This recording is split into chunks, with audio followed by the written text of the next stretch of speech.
السلام علیکم ګرانو زده کوونکو، هیله لرم چې جوړ او روغ به یاست او درسونه مو تر دې مهاله ښه په خیر سره را رسولي. موږ او تاسې د برق فزیک ادامه لري. نو موږ او تاسې د نن ورځې درس 11 درس دی، برېښنایي القا او تالانده او برېښنا موږ او تاسې د نن ورځې موضوع ده. ګرانو زده کوونکو، موږ او تاسې په تېرو درسونو کې وویله چې موږ تاسې څنګه کولی سو یو خنثی جسم چې هغه هېڅ چارج نه لري په یو چارج لرونکي جسم باندې بدل کړو. موږ او تاسې کولی سو چې دغه خنثی جسم په دریو طریقو سره په چارج لرونکي جسم باندې تبدیل کړو. لومړۍ طریقه یې د مشلو طریقه ده. که ستاسو په یاد موږ او تاسې د درس په لومړیو ورځو کې وویل که چیرې مثلا دا یو ټوکر فرض کو او دا هم یو میله فرض کو، موږ تاسې کولی سو چې دغه ټوکر د میلې په واسطه باندې دی په تماس کې راولو او دا میله او ټوکر دواړه چارجدار کړو. دغه طریقې ته ګرانو زده کوونکو موږ او تاسې ویل د مشلو طریقه، چې په دې طریقه کې که چیرې ستاسو په یاد موږ ویل پلاستیکي میله چې ده هغه منفي چارجیږي او ټوکر چې دی وړین ټوکر هغه مثبت چارجیږي. دا د چارجولو لومړۍ طریقه وه. د چارجولو دویمه طریقه هم وجود لري چې موږ او تاسې په تېرو درسونو کې ویل د تماس طریقه ده. د تماس په طریقه کې تاسو وینئ دا یو کره ده، فلزي کره ده چې دا هیڅ چارج نه لري. په دې معنا سره چې د مثبتو چارجونو او د منفي چارجونو شمیر یې برابر دی، نو موږ دغه ډول جسم ته وایو خنثی جسم چې د مثبتو او د منفي چارجونو شمیر یې برابر وي. که چیرې موږ او تاسې راولاړ سو یو منفي چارج لرونکی میله راوړو د یو کورې سره په تماس کې کو، یعنی د دې ترمنځ هیڅ فاصله شتون نه لري، دې یې په تماس کې کو، نو دې ته د تماس له طریقه د جسم چارجول وایي. په څه معنا سره؟ د دغه میلې څخه تاسو به ووینئ چې الکترونونه و دغه کورې ته ځي، نو دغه کوره هم چارجي. اوس که چیرې تاسو دغه میله ځینې لرې کوئ، کوره به منفي چارج ولري. نو دغه طریقې ته موږ او تاسې وایو د تماس له لارې د یو جسم چارجول. ګرانو زده کوونکو، په دې باندې بسنه نه کوو، موږ او تاسې دریمه طریقه هم لرو چې یو جسم چارجولی سو. دغه طریقې ته وایي د القا طریقه. د القا طریقه د دې دواړو طریقو سره فرق لري. یا موږ او تاسې وایو چارجینګ بای انډکشن، یعنی د القا په واسطه یو جسم چارجول. دا څه ډول طریقه ده؟ د دې تعریف تاسو کو د یو چارج لرونکي جسم په واسطه د یو خنثی جسم چارجول بې له تماس. راسئ ګرانو زده کوونکو، تاسو وګورئ موږ او تاسې دوې دانې فلزي کورې لرو او د دې دواړو فلزي کورو چارج د نګاه څخه خنثی دی، په دې معنا چې د مثبت او د منفي چارجونو شمیر پکښې مساوي دی. که چیرې موږ او تاسې راولاړ سو یو داسې میله ورته راوړو چې هغه مثبت چارج لري یا منفي چارج، فرض یې کوي چې دغه میله چې موږ او تاسې ودې ته رانږدې کړله دا منفي چارج لري. څه ډول چارج لري؟ منفي چارج لري. وګورئ ګرانو زده کوونکو، د دې په منځ کې تماس نشته، د دې په منځ کې یو ساحه موجوده ده، یعنی د القا طریقه چې ده په دې کې تماس نه راځي، مابین ځای خالی دی، مستقیم تماس پکښې وجود نه لري. نو ښه، تاسو پوهیږئ چې اجسام د چارج د نګاه څخه خنثی دي. خنثی په دې معنا چې یو مثبت چارج یو منفي چارج، یو مثبت چارج یو منفي چارج، یو مثبت چارج یو منفي چارج، یعنی د مثبت او د منفي چارجونو شمیر په اجسامو کې مساوي دي. نو په دې خاطر موږ او تاسې وایو چې دغه اجسام خنثی دي. که چیرې بیا د چارجونو سره جمع یې کړئ جواب یې صفر راوځي. اوس نو کله چې موږ او تاسې یو منفي چارج لرونکې ذره په تماس کې نه ده راوستلې، فقط مو دلته یو څه لیرې ځینې نیولې ده، نو تاسې به وګورئ چې منفي چارج د جذب قوه لري پر مثبتو چارجونو باندې، نو دغه مثبت چارجونه به راسي د کورې و یو سایډ یا بغل ته.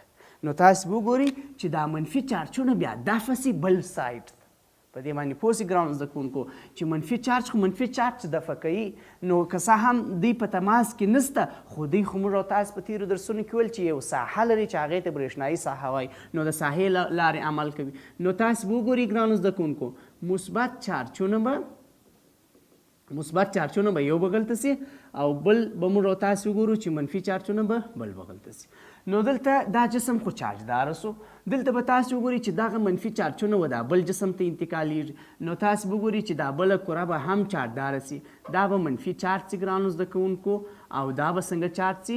مثبته چارج سي. نو دغه طریقې ته موږ او تاسې وایو د القا په واسطه باندې د یو جسم چارجول. یوه کره به مثبته چارج سي او بله کره به څنګه چارج سي؟ منفي به چارج سي. ګرانو زده کوونکو که تاسې دغه کرې اوس یو له بل سره جلا هم کوي، تاسې به ووینئ چې یوه کره منفي چارج سوې ده او بله کره څنګه چارج سوې ده؟ مثبته چارج سوې ده. دغه طریقې ته موږ او تاسې انډکشن طریقه وایو یا د القا طریقه وایو. دویمه طریقه هم وجود لري چې موږ او تاسې کولی سو، دا خو یو حالت سو، دویم حالت هم وجود لري. هغه داسې مثلا موږ او تاسې راځو یو چارج لرونکې میله راوړو. مثلا فرض یې کړئ چې دا یو منفي چارج لرونکې میله ده. پوهیږو چې دغه کره د مثبت او د منفي چارجونو څخه جوړه ده، یعنې د دې شمیر یو له بل سره څنګه دی ګرانو زده کوونکو؟ مساوي دی. نو موږ وایو کره د چارج د نګاه څخه خنثی ده. اوس که چیرې موږ او تاسې یو منفي چارج لرونکې میله و دغه کورې ته نږدې کړو، نو تاسې پوهیږئ چې دلته به دا مثبت چارجونه خو د منفي په واسطه جذبیږي، نو یو به غلطه ځي ځکه دا منفي ده، پر دوی باندې د جذب قوه واردي. او همدارنګه دغه منفي چارجونه به یو به غلطه ځي ځکه منفي چارج پر منفي چارج باندې د دفع قوه واردي. نو اوس دا بیا هم خنثی دی، یعنی دا کره اوس هم د چارج د نګاه څخه خنثی ده ځکه چې د منفي او د مثبتو چارجونو شمیر پکښې مساوي دی. نو موږ وایو دا کره خو خنثی ده خو پولرایزد ده. پولرایزد په څه معنا؟ یوې خواته مثبت چارجونه، بلې خواته کم چارجونه، منفي چارجونه. ګرانو زده کوونکو که چیرې موږ او تاسې دغه کره بیا د یو سیم په واسطه باندې یا د مس یا د بل ډول سیم په واسطه باندې د مځکې سره وصل کو، د چا سره وصل کو؟ د مځکې سره وصل کو، نو دغه الکترونونه چې یو بغل ته راغلي دي، دغه الکترونونه به د مس په واسطه باندې یا د لاین په واسطه باندې و مځکې ته ولاړ سي. یوازې به په دغه کره کې کم چارجونه پاته سي، مثبت چارجونه پاته سي. دغه طریقې ته هم موږ او تاسې وایو د اجسامو چارجول د القا په واسطه باندې. اوس موږ او تاسې یوه ډېرې جالبې موضوع ته راځو چې زموږ او تاسې د برق د فزیک اخرنۍ موضوع ده، هغه تالنده او برېښنا ده. تاسې به د ژمي په موسم کې ځینې وخت د پسرلي په موسم کې لیدلي وي چې په اسمان کې تالنده رامنځته کېږي او د دې سره یو غټ اواز رامنځته کوي او برېښنا رامنځته کېږي چې ځینې وخت کیدلی سي چې دا کورونو ته تاوان ورسي، انسانانو او حیواناتو او نباتاتو د مرګ باعث وګرځېږي. دا هم ګرانو زده کوونکو یو فزیکي موضوع ده. موږ او تاسې د فزیک د نظره اوس څېړو. راسئ ګرانو زده کوونکو، تاسې خو پوهیږئ چې وریځ څه وخت رامنځته کېږي؟ کله چې د تودوخې درجه لوړه سي نو د اوبو بړاسونه و هوا ته خیږي چې دغه عملیې ته موږ او تاسې ته تبخیر عملیه وایو. په تېرو درسونو کې بحث ورکړي. نو د دې څخه یو وریځ جوړیږي. پوهیږو چې وریځ د چارج د نګاه څخه خنثی ده. خنثی په دې مطلب چې د مثبت او د منفي چارجونو شمیر پکښې مساوي دي. مګر کله ناکله دغه وریځ د لوړو څوکو څخه تېرېږي. مثلا تاسې وینئ ځینې غرونه بیخي جګوالی یې زیات، نو د غرونو د لوړو څوکو څخه چې دغه وریځ تېرېږي کیدلی سي چې د دغه غرونو په واسطه باندې ځینې چارجونه و دا وریځو ته انتقال سي یا دا وریځې چارجداره سي. یعنې په دې معنا دا وریځ چې د ګرانو زده کوونکو د چارج د نګاه څخه څنګه ده؟ خنثی ده. مګر کله چې د غرونو له لوړو څوکو څخه تېرېږي ځینې وخت و دې ته ځینې چارجونه انتقالېږي، یعنې دغه وریځ مثبت او منفي چارجېږي. نو دغه وریځ ته موږ او تاسې وایو یو چارج لرونکی وریځ. دې ته څه ډول وریځ وایو؟ منفي چارجونه ځینې وخت یو بغل ته وي، مثبت چارجونه یې بل بغل ته وي. نو دغه وریځ اوس چارجداره سوله. کله چې وریځ چارجداره سي تر اوسه هم برېښنا او تالنده نه رامنځته کېږي. څه وخت رامنځته کېږي؟ هغه وخت رامنځته کېږي چې کله ګرانو زده کوونکو یو توند باد راسي. کله چې باد راسي نو دغه وریځ په دوو برخو باندې ویشي. دغه وریځ په څو برخو باندې ویشي؟ په دوو برخو. د چا په واسطه باندې ویشل کېږي؟ د باد په واسطه باندې. دا باد رالی دغه وریځ یې په دوو برخو باندې وویشل. تاسې خو پوهېدلاست چې یوې خواته یې مثبت چارجونه وه، مثبت چارجونه وه، او د وریځې دغه بل ساید یا بغل ته څه ډول چارجونه وه؟ منفي چارجونه وه. نو اوس د دې په منځ کې د چارجونو په منځ کې برقي تخلیه رامنځته سول. برقي تخلیه په دې معنا چې د چارجونو ترمنځ یو خالي فضا رامنځته سول چې کله خالي فضا رامنځته سي بس دلته یو غټ اواز هم دلته رامنځته کېږي او یو غټ برېښنا هم رامنځته کېږي چې دغه ته موږ او تاسې وایو دغه اواز ته یې تالنده وایو او دغه برېښنا چې موږ او تاسې وینو دې ته ګورئ د الکترونونو او د مثبتو او د منفي چارجونو ترمنځ دا خلا چې رامنځته سي او دغه برېښنا چې رامنځته کوي دې ته موږ او تاسې برېښنا وایو او دغه اواز ته یې تالنده وایو. ګرانو زده کوونکو دا خو نو تاسې په ورځني ژوند کې ډېر لیدلي دي. یو وخت دغه ورېځې د مځکې د کورې سره یعنی په تماس کې یعنی د مځکې وسطې ته ډېره نږدې دا وریځ حرکت کوي.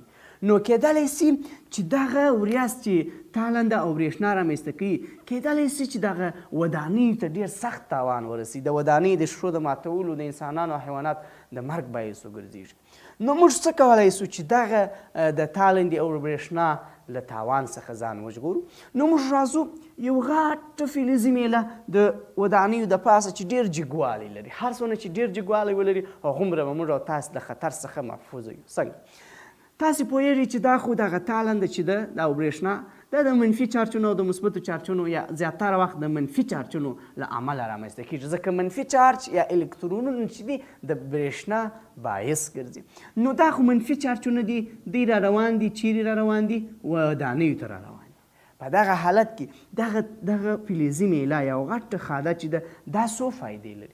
اوله فایده یې دا ده ګرانو زده کوونکو چې دغه کله چې الکترونونه پر دې اول خو پر ودانۍ نه مشلې اول پر دغه فلزي میلې مشلې ځکه جګوالی یې زیات نو دغه په چټکتیا سره دغه الکترونونه چیرې بیایي مځکې ته. په مځکې کې ډېر مثبت چارجونه شته چې دا منفي چارجونه خنثی کړي. دا یې اوله فایده. دویمې فایدې ته ګوري د دغه فلزي میلې په واسطه باندې مثبت چارجونه استول کېږي فضا ته.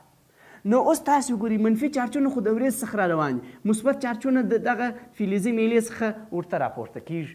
نو دلته مثبت او منفي څه به کېږي خنثی کېږي او تالنده برېښنا هلته رامنځته کېږي. نو بیا هم موږ او تاسې له خطر څخه محفوظه پاتې کېږو. نو ګرانو زده کوونکو زموږ او تاسې د نن ورځې بحث پر دوو موضوعاتو باندې و.